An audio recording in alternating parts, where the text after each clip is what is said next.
Hola, ¿qué tal?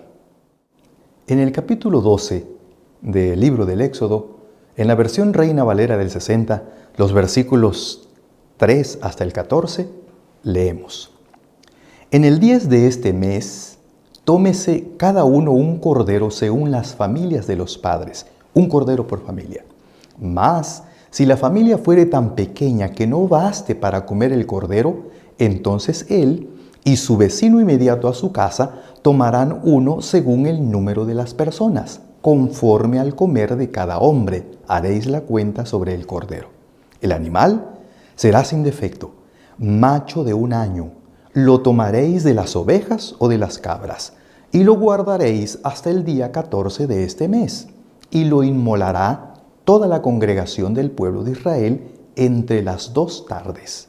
Y tomarán de la sangre, y la pondrán en los 2 postes y en el dintel de las casas en que lo han de comer. Y aquella noche comerán la carne asada al fuego y panes sin levadura. Con hierbas amargas lo comerán. Ninguna cosa comerán de él cruda, ni cocida en agua, sino asada al fuego, su cabeza con sus pies y sus entrañas. Ninguna cosa dejaréis de él hasta la mañana, y lo que quedare hasta la mañana lo quemaréis en el fuego. Y lo comeréis así: ceñidos vuestros lomos, vuestro calzado en vuestros pies, y vuestro bordón en vuestra mano, y lo comeréis apresuradamente. Es la Pascua de Jehová. Pues yo pasaré aquella noche por la tierra de Egipto, y heriré a todo primogénito en la tierra de Egipto, así de los hombres como de las bestias, y ejecutaré mis juicios en todos los dioses de Egipto, yo Jehová. Y la sangre os será por señal en las casas donde vosotros estéis. Y veré la sangre, y pasaré de vosotros, y no habrá en vosotros plaga de mortandad cuando hiera la tierra de Egipto. Y este día os será en memoria, y lo celebraréis como fiesta solemne para Jehová durante vuestras generaciones. Por estatuto perpetuo lo celebraréis. Este relato es significativo y muy importante para comprender las enseñanzas del santuario y del plan de la redención. Lo podemos considerar el punto de partida. Es el relato de la liberación de la esclavitud egipcia que oprimía a los hijos de Israel. En el relato vemos a Jehová haciendo un pacto con los hijos de Israel. Había llegado el momento de la liberación de la esclavitud egipcia. Esa medianoche pasaría el ángel de Jehová, hiriendo a todos los primogénitos que habitaban en Egipto, tanto de animales como de personas. La suerte estaba decidida. Todo primogénito habría de morir. Pero había una alternativa. Todo aquel que creyera en la provisión divina escaparía de la muerte y de la esclavitud. Un cordero era la solución. Las indicaciones fueron claras: sacrificar el cordero, usar la sangre como señal de aceptación del pacto salvador, comer la carne como parte del pacto, estar listos para la salida.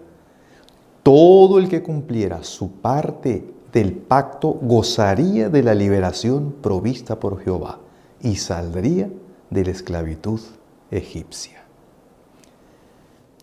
La historia bíblica nos relata que esa noche los descendientes de Israel aceptaron el pacto y siguieron las indicaciones divinas.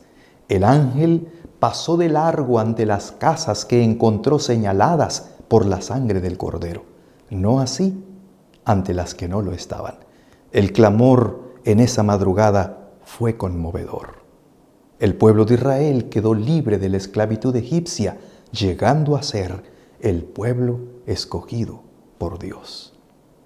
En el relato Hay diferentes elementos que sirven para entender el posterior sistema sacrificial del santuario. Veamos algunos de esos elementos. Elemento número 1, un pacto salvador. Notamos que este pacto es de origen divino y no humano. Aunque era la parte necesitada, no fue el hombre que pidió este pacto. Jehová diseñó y propuso el pacto salvador. El hombre solo actuó en respuesta de obediencia y aceptación del pacto. Elemento número 2, un cordero para sacrificar. Fue el elemento medular del pacto. La sangre del cordero habría de ser aplicada a las casas para distinguirlas de aquellas que no estaban incluidas en el pacto. La carne del cordero habría de ser comida asada, acompañada por hierbas amargas y presurosamente, es decir, listos para la salida. Elemento número 3. Un pueblo en necesidad de vida y libertad. La Biblia es específica cuando habla de 430 años de los hijos de Israel habitando en Egipto. Los últimos de esos años los habían pasado en condiciones de extrema esclavitud, pues los egipcios, dice la Biblia, hicieron servir a los hijos de Israel con dureza y amargaron su vida con dura servidumbre. Sus condiciones de vida eran lastimosas, las amenazas de muerte eran permanentes, necesitaban un Salvador. Elemento número 4. Obediencia para cumplir los elementos del pacto. Siendo un pacto condicional, era necesario que fueran cumplidas las condiciones del pacto. Cada uno de los elementos del pacto fueron llevados a cabo exacta y meticulosamente. El resultado fue lo que ya leímos: liberación. Según la crónica bíblica, aquella noche y aquel pacto quedaron como recuerdo imborrable del pueblo judío. Fue instituida una fiesta en honor de la milagrosa liberación, la Pascua. Cada año, a los 10 días del mes de Abib, iniciaba la ceremonia conmemorativa del evento al apartar un cordero. Este cordero era sacrificado el día 14 al atardecer ante la mirada inquieta de los hijos que preguntaban el significado, provocando la respuesta explícita de sus padres, que decían: es la víctima de la Pascua de Jehová, el cual pasó por encima de las casas de los hijos de Israel en Egipto, cuando hirió a los egipcios y libró nuestras casas. Y después del ritual conmemorativo de la Pascua, el pueblo pasaría una semana comiendo pan sin levadura. En el versículo 15 vemos a Jehová quien lo instituyó y lo declaró fiesta solemne y lo distinguió diciendo: esto es un pacto perpetuo.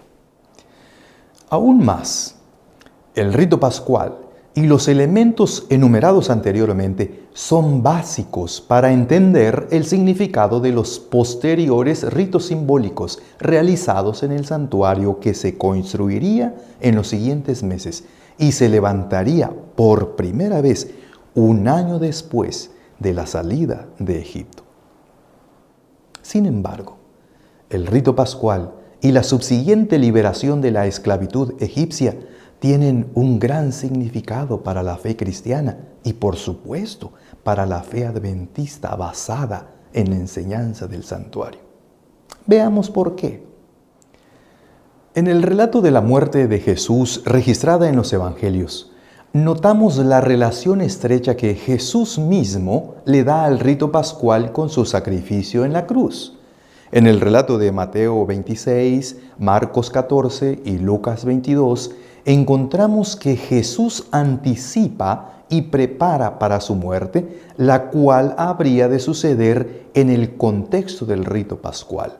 Él dijo: «Sabéis que dentro de 2 días se celebra la Pascua, y el Hijo del Hombre será entregado para ser crucificado, según Mateo 26, 2. Ya en el relato de Juan 19, notamos claramente que la muerte de Jesús sucedió en el día y momento del rito pascual. El relato dice que era la preparación de la Pascua, según Juan 19, 14.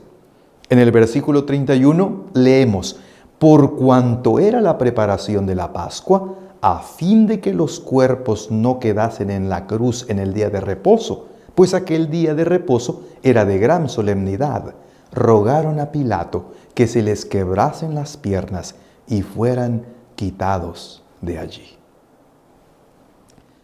Es innegable que, de acuerdo con la Escritura, Jesús murió en el día y la hora del rito pascual de ese año. ¿Era el rito pascual un simbolismo de la muerte de Cristo? Sí, lo era.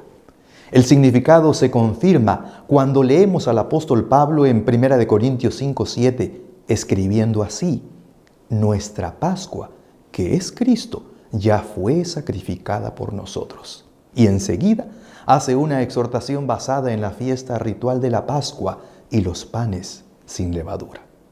En resumen, veamos algunas conclusiones cristocéntricas. Conclusión número 1. La muerte de Cristo era representada en la ceremonia de la Pascua. Y no solo el qué, sino el cuándo ésta ocurriría. Aquel rito instituido en ocasión de la salida de Egipto señalaba hacia el momento cuando Cristo, como Mesías, moriría para lograr la liberación de la esclavitud del pecado. La institución fue para el día 14 del mes de Abib, o Nisán, más de 1450 años después. En el mismo mes y día, Jesús clamaría: consumado es, y moriría en la cruz del Calvario como Cordero Pascual. Esta importante parte de su obra estaba cumplida. Número 2. Asimismo, a partir de su muerte como Cordero Pascual, Cristo proseguiría con su ministerio dentro del plan de la redención. Su obra como Mesías, es decir, como el ungido, estaba debidamente anticipada y representada y delineada en los subsiguientes sacrificios simbólicos realizados en el santuario. Número 3.